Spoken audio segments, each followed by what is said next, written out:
আমি এখন বাংলাদেশের সবচেয়ে বড় আলেম আল্লামা মির্জা আব্বাস। ঘুম থেকে উঠে মানুষ নামাজ কালাম পড়ে আল্লাহর নাম নেয়। একজন আছেন উনি প্রথমে আমার নাম নেন। মির্জা আব্বাস মির্জা আব্বাস মির্জা আব্বাস মির্জা আব্বাস মির্জা আব্বাস মির্জা আব্বাস মির্জা আব্বাস মির্জা আব্বাস আব্বাস সাহেব মির্জা আব্বাস মির্জা আব্বাস মির্জা আব্বাস একটা তসবি দিয়ে দিতে হবে হাতের সামনে। উনি সকালবেলা উঠে আল্লাহর নাম নিয়ে চাঁদাবাজি শুরু করেন। ঘুম থেকে উঠেই আল্লাহর নাম নেয় কিনা আমি জানি না ভাই, আমার নাম প্রথম নেয়। বেশি বলে ফেলছি তো আমি ওনাকে নিয়ে আর বলতে চাই না।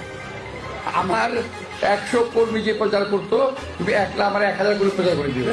আল্লামা মির্জা আব্বাস ঢাকা 8-এ চাঁদাবাজি করে, সন্ত্রাসী করে, দুর্নীতি করে। এই ঢাকা শহরে কোনো ব্যক্তি বলতে পারবে না কোনো স্বার্থের জন্য মির্জা আব্বাসকে একটা চা খাইতে খাওয়াতে পারে। মির্জা আব্বাস চাঁদাবাজ। আমি কিন্তু ফেরেশতা, আমি আগে বলি ফেরেশতা। 2 টাকার কমিশনার ছিলেন আপনি। ও আমার ছেলে 14 বয়সে, আমি ওদের কাজকর্ম বলে কি দুষ্ট বেশি ধরে নিচ্ছি আমি। শোনেন, বয়সে ছোট হতে পারি কিন্তু অভিজ্ঞতার ঘাটতি আপনার চেয়ে বেশি আছে। বাবা তোমাদের বয়স এখনো হয়নি এরকম। এখন আল্লাহ রাস্তায় বিশ্রাম নেন, আপনাদের আগের দিন ফুরিয়ে গেছে, নতুন খেলা শুরু হয়েছে। কারণ এখানে শুধু মির্জা আব্বাসে পুরো ঢাকায় একা একা শুয়ে থাকবে সব জায়গায়, অন্য কেউ আর থাকতে পারবে না। বাংলাদেশে যদি ক্রিমিনাল র্যাঙ্কিং করা হয়, বাংলাদেশের সবচেয়ে বড় অন্যতম গডফাদার এবং ক্রিমিনাল নাম্বার 1 হলো মির্জা আব্বাস। ছেলেটা আমাকে একটু মানে এমন জায়গায় আঘাত করছে যাতে আমি রিয়েক্ট করি। বাংলাদেশের 1 নাম্বার ক্রিমিনাল মির্জা আব্বাস, সে যেইভাবে গতকাল আমাদের উপরে অ্যাটাক করেছে।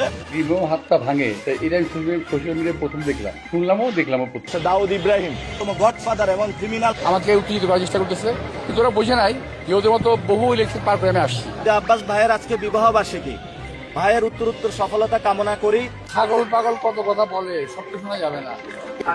আসলে আমাদেরকে চাঁদাবাজ থেকে মুক্ত করে দাও, আমিন। টেন্ডার সন্ত্রাস থেকে মুক্ত করে দাও।